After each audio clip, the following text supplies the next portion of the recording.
whole world must see that Israel must exist and has a right to exist and is one of the great outposts of democracy in the world. My Jewish brothers and sisters said to me amid anti-Semitism anywhere, we don't need your support. We have enough Jewish power to deal with this problem ourselves.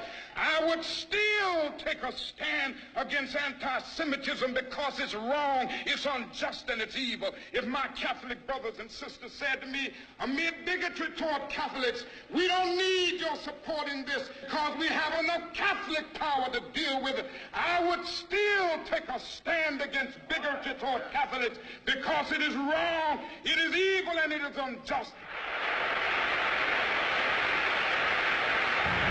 When I was the rabbi of the Jewish community in Berlin under the Hitler regime, I learned many things. The most important thing that I learned in my life, and under those tragic circumstances, is that bigotry and hatred are not the most urgent problems. The most urgent, the most disgraceful, the most shameful, and the most tragic problem is silence. A great people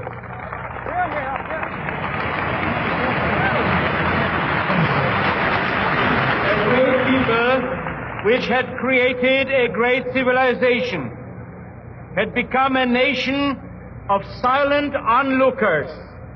They remained silent in the face of hate, in the face of brutality, and in the face of mass murder.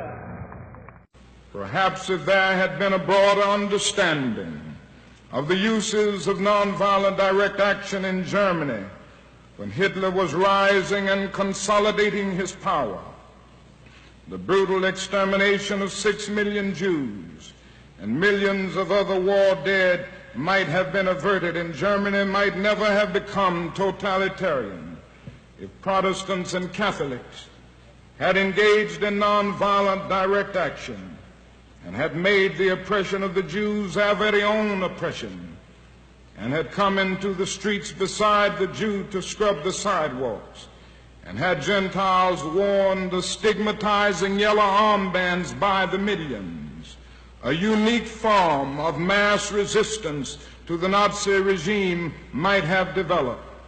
I'm fully aware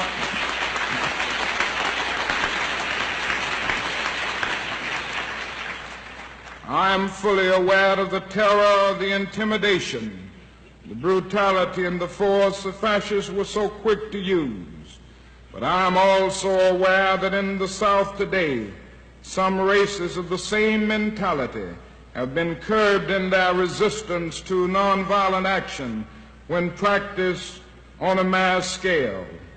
Today, people all over the world should be engaging in mass action to protest anti-Semitism in the Soviet Union.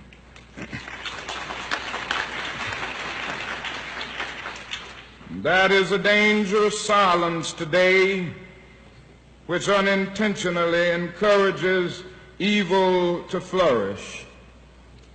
Was Albert Einstein right when he said, "The world is in greater peril from those who tolerate evil than from those who actively commit it"?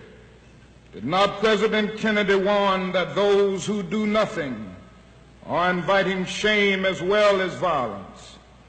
Will the nation ever forget the searing impact of Rabbi Joachim Prince's admonition as he spoke at the March on Washington in 1963?